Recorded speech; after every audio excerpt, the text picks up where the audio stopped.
This is Sunday Focus, a weekly public affairs program that looks at the topics affecting our society and the people who are making a change in the community each and every day.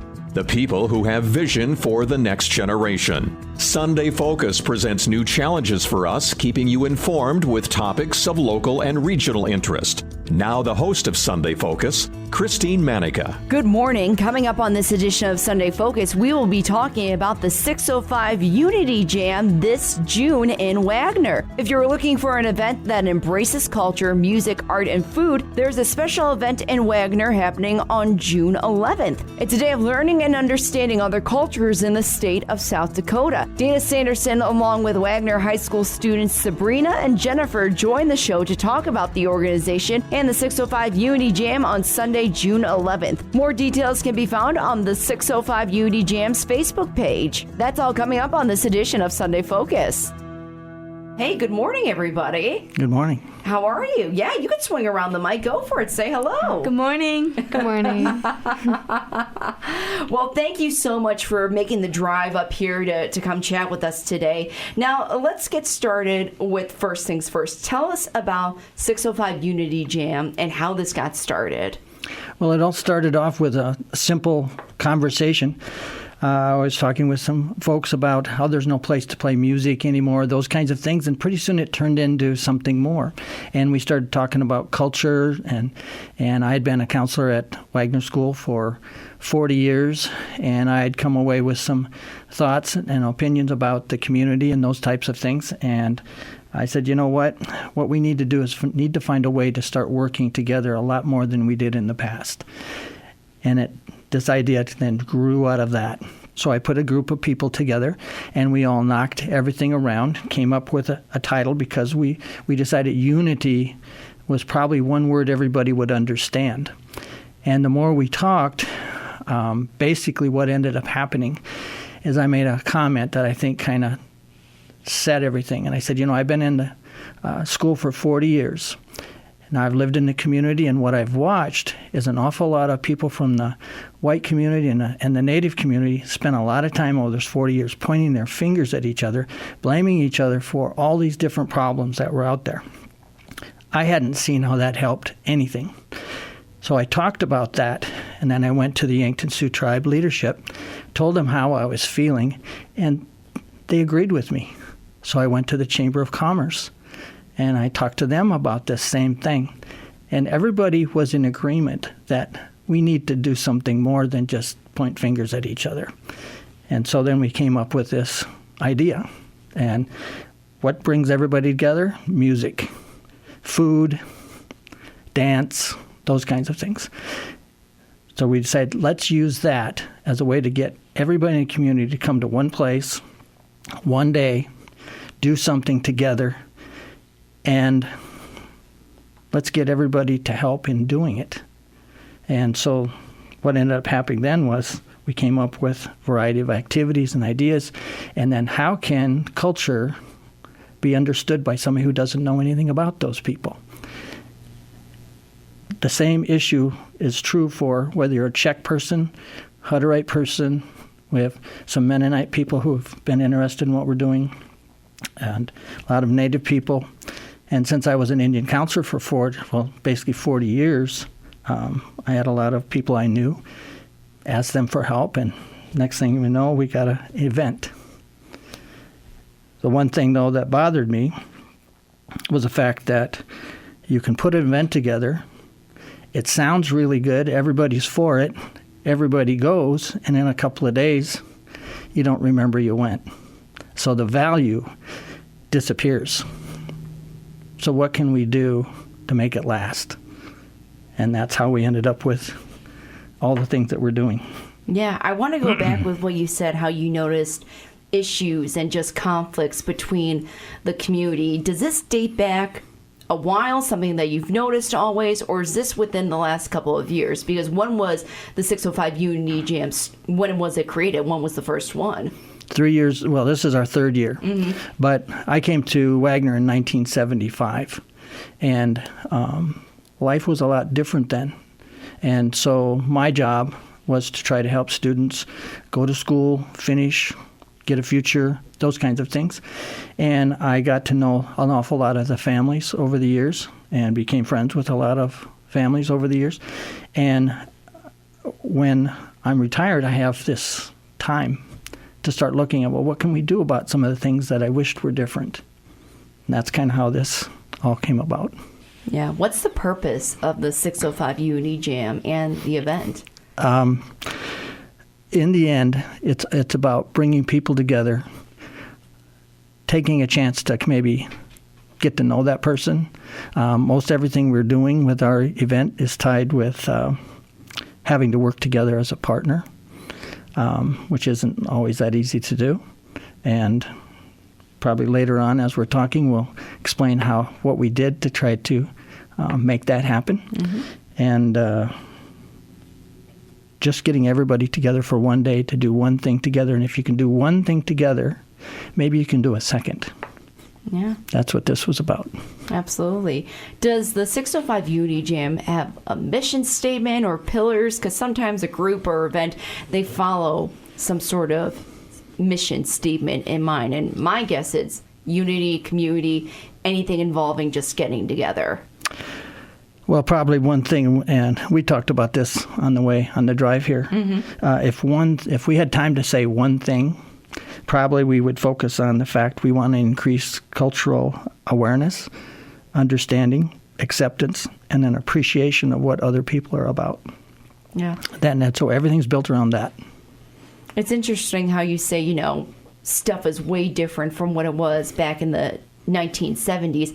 I kind of want to get Jennifer and Sabrina's thoughts on it right now. So, Sabrina, I'll start with you. Why don't you go and introduce yourself again really quick and say why you got into the 605 Unity Jam, and also something that you've noticed between cultures today from when it was when Dana first noticed it.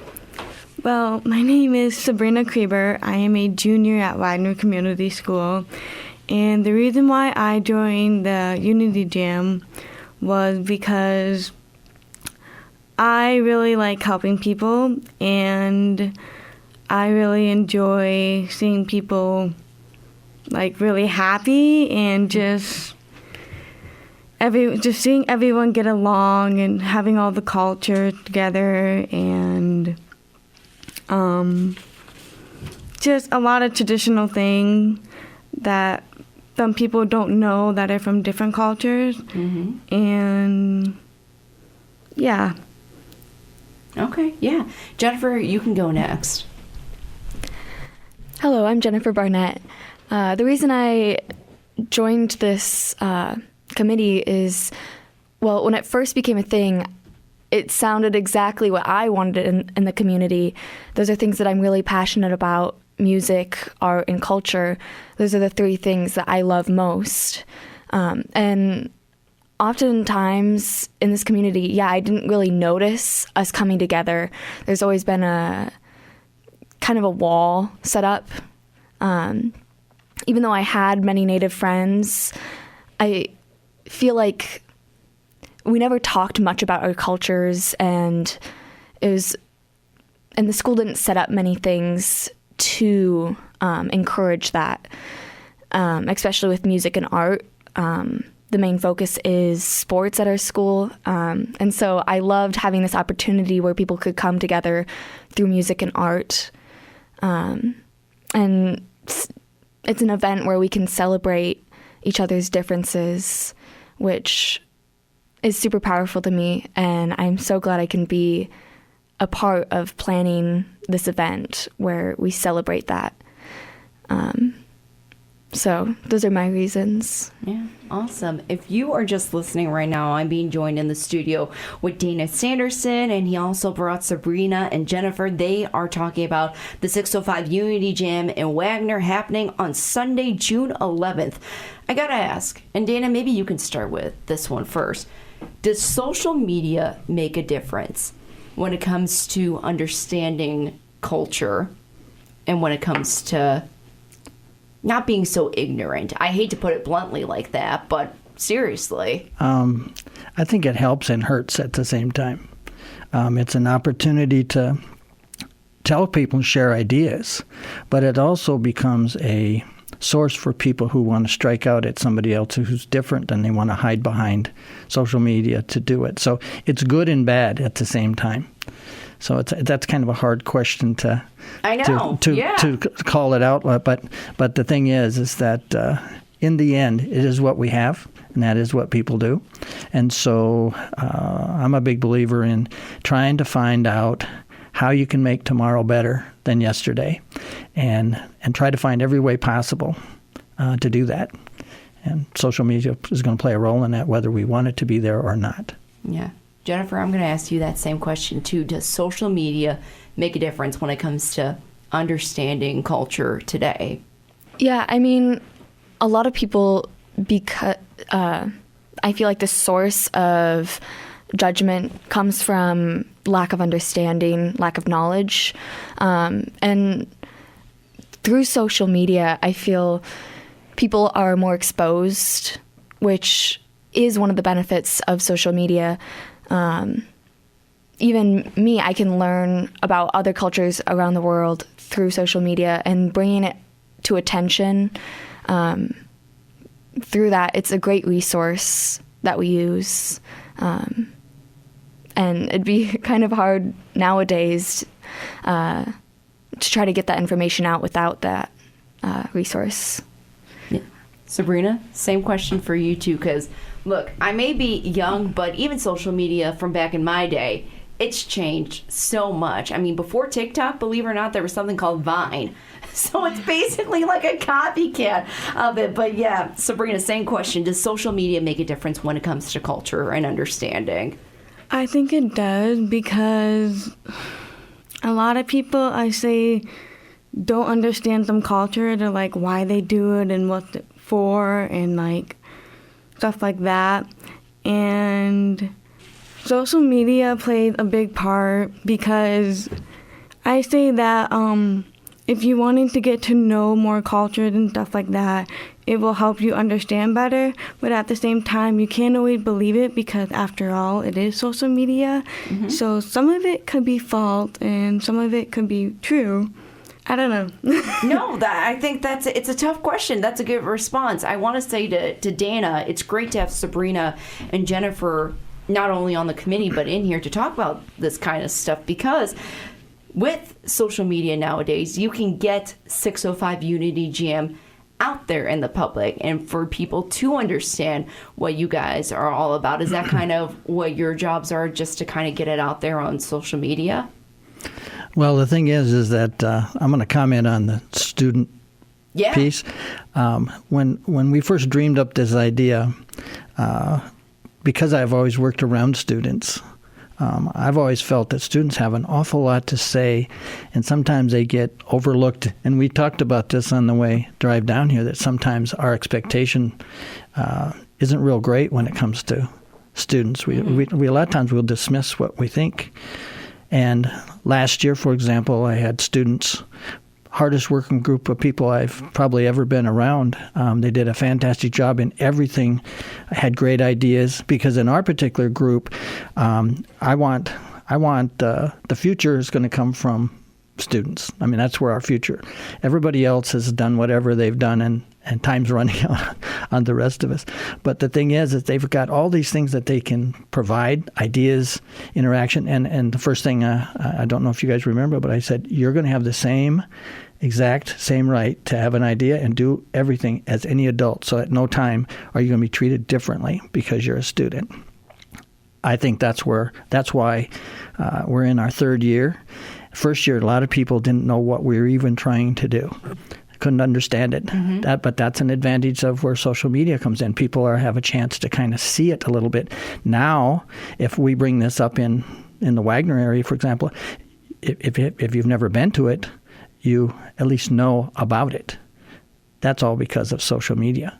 And so there's some real advantages here. And of course, the advantage that I see is these students are able to do things I can't even begin to think about, and they've got ideas and solutions. Yeah, that's what I'm interested in. Yeah, trust me. I see kids nowadays, and I'm like, I'm tech savvy, but not some of the stuff that high schoolers do, college kids, even 7-year-olds are doing. I don't understand it, but something that I do understand is a community bringing everybody together, and that's what the 605 Unity Jam is all about. Again, it's Sunday, June 11th in Wagner. Now, there's something called the Unity Buffalo that people can see if they go to the event. So, Dana, why don't you tell us about the Unity Buffalo? Well, when this idea first came up about the Unity Jam, I went, like I said before, I went to the Chamber of Commerce, and I also went to the Yankton Sioux Tribe Leadership. And I talked about how this idea may be fine and dandy, but the idea is going to pass. And then how do we keep reminding people? Well, I'd been out to Custer, and I'd seen Buffalo on Main Street in Custer. I saw how many people came to see those kinds of things, and that's something that could happen in Wagner. People could go, because I think Wagner's kind of a unique area, and it is because the people, I think, basically have reached a point where most of the people are glad to see each other. We live in a really, in my opinion, a friendly community, great school, those kinds of things. Well, when it came to coming up with an idea, I said, hey, we could get Buffalo like they have in Custer. We could take and have a coloring contest. So I made pictures of a buffalo, went to the school, talked to 5th grade students, because 5th graders are just old enough to have big ideas and can do something about them. And yet their minds are wide open that everything's possible. And they're very optimistic about all kinds of things. So I asked them if they could take and make some drawings. We must add 50 submitted from 5th grade kids. And then we had people go through and sort through and pick out the ones they liked the best. We settled on 4 designs. And once we did that, we had to get Buffalo. Didn't know where to go for that, so the people in Custer said go to an outfit in Chicago, which I contacted them. Oh, you don't say Chicago. Yes, Chicago. Anyway, introduced myself to the folks there. This was all on by phone. Had some great talks. Well, anyway, this was during the pandemic. Guess what? They told me there aren't any buffalo in the storeroom. We have no intention of making any because we don't know when we're going to have help to do it. We're sorry. Well, this was a great, big idea, but couldn't do anything. Well, the next thing, a couple weeks go by, and the people at the company called me up and said, we don't understand this, but our inventory says there are no buffalo. We found 2 buffalo. Were you asking for 2? And I said, yes. Well, we've got 2, but because of the pandemic, there's no way to get them to you. So I thought, okay, another dead end. I started having a conversation with my stepbrother. He happened to drive a truck. He talked to 2-3 other people, and his boss said, we have a semi 3 blocks from where you want to pick these buffalo up. We'll haul them to South Dakota. So now we got to find an artist. Because we had these student designs, we had to have somebody to paint them. So we end up with, called Sherry Ramsdale, who's an artist over by Mitchell, and connected with a college student at Dakota Wesleyan who wanted to take and be involved. And then the trucking company took them right to their door. And after they took those kids' drawings, and we had 4 designs we liked, and they made a different design. Each student's idea showed up then on each side of the buffalo. And we called them Unity Buffalo. And the reason it mattered, or the way it come about, was when I talked to the Yankton Sioux Tribe, and I also talked to the Chamber of Commerce. I said, I want this to be a partnership. And I've been complaining about there's not enough of that. So we decided that the Yankton Sioux Tribe would pay for 1/2 of one buffalo and 1/2 of the other buffalo. Chamber of Commerce would pay the other half. That way they were automatically now partners. And it would stay that way. And we'll have a plaque on each side that states this. Now, for years to come, we have one time we did something together. Now let's look for number 2. Yeah. That's been the message all along.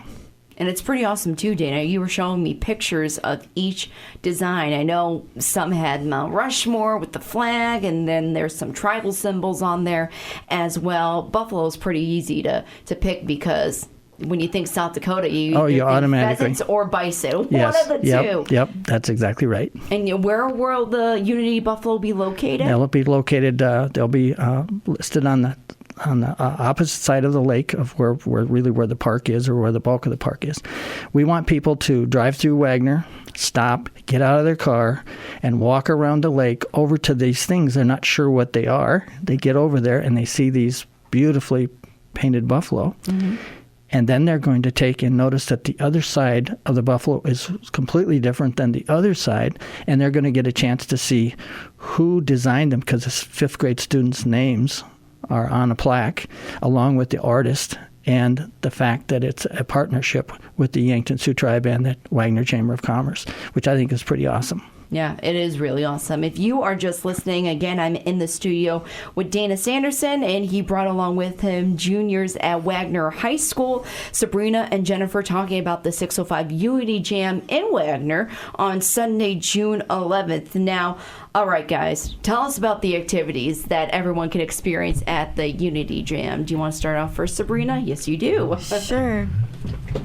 Some of the activities that will be there are going to be like the youth powwow, the Wagner Lake Unity Walk, the storytelling by the local elders, the cardboard box races, and the Czech kolache eating contest. We also have arts and craft vendors along with food trucks. We have lots of musicians and entertainers coming. We also have a youth fishing clinic and fishing derby for the kids, and then a cultural presentation and demonstrations. Then we also have the traditional Czech and native dances. Very cool. What are some of the presentations and demonstrations that are going to be going on? Is it dancing? Is it singing? Oh, what are we talking about?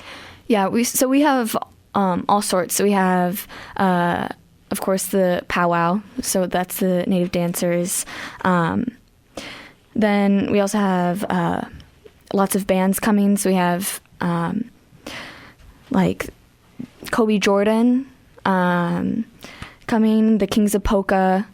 We also have Indigenous, so lots of different bands, Phil and Friends, Uncle Goys and the Boys. We have Kara Hannon, Dakota Backroads, and then just some other entertainers coming. So awesome. And Dana, I believe Indigenous, they performed at the Levin not too long ago, so they're actually a really big-time group. Yeah, they travel all over the United States, and what's interesting, they're originally from Wagner. Oh, is that right? Yeah. You know what? Yeah. I think somehow I knew that, but then again, I didn't until you said it. Yeah, no, it's pretty neat. In fact, when you start looking at some of these, like Kobe Jordan, for example, I was his father's school counselor.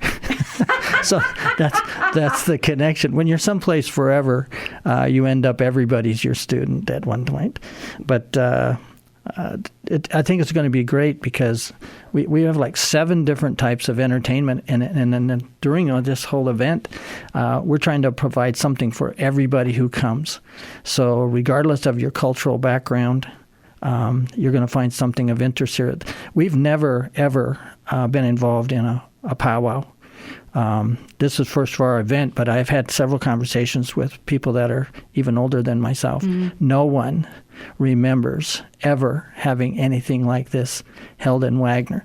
And so what people are saying is this is history in the making, and very, very happy about that. Oh yeah, I can feel the history in the making. Yeah. Yes, it's great.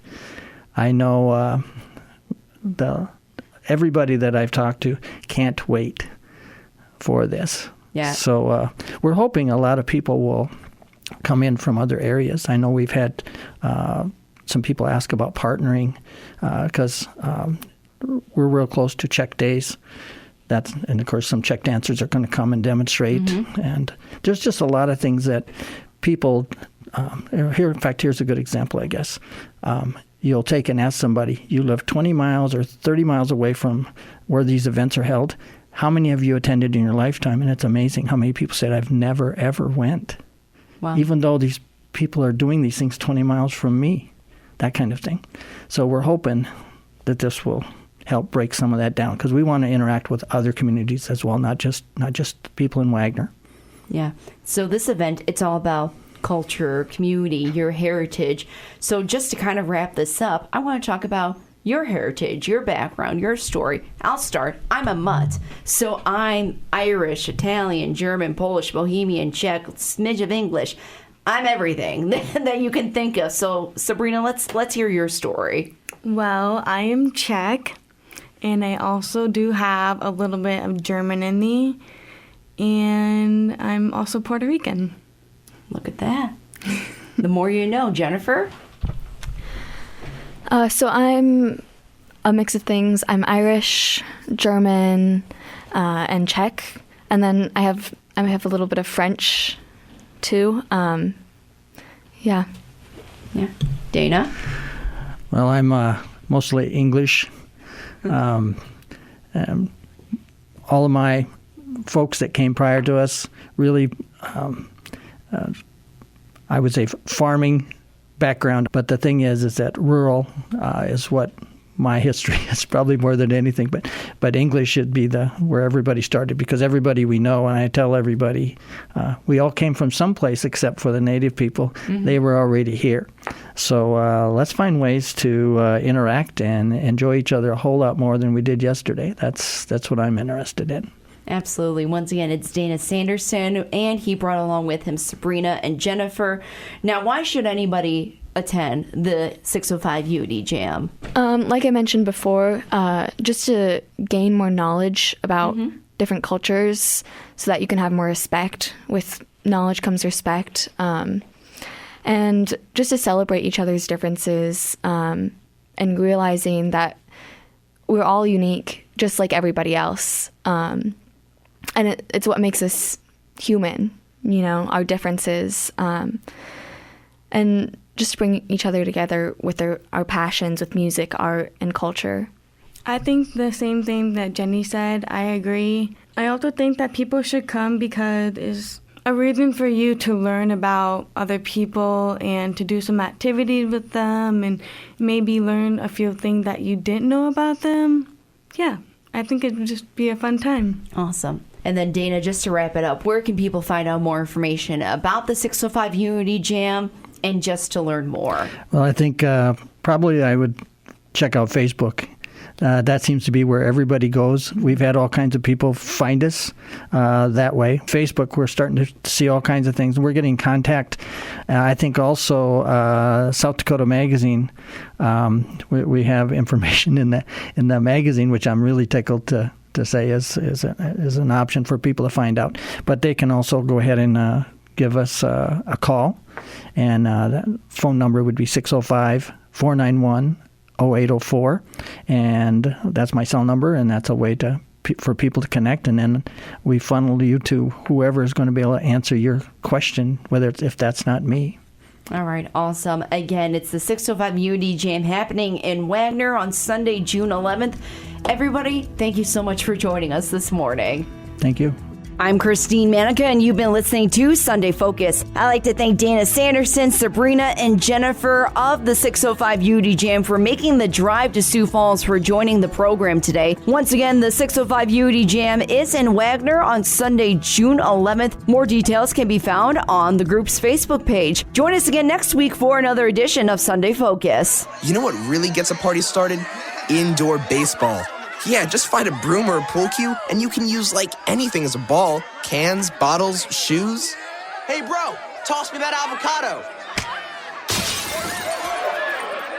Most party fouls are pretty dumb, but if you decide to drink and drive underage, you could lose your license and your freedom. Underage drinking and driving, the ultimate party foul. Learn more at ultimatepartyfoul.org. Brought to you by the National Highway Traffic Safety Administration and the Ad Council. Sunday Focus is a public affairs program of Results Radio Town Square Media, Sioux Falls.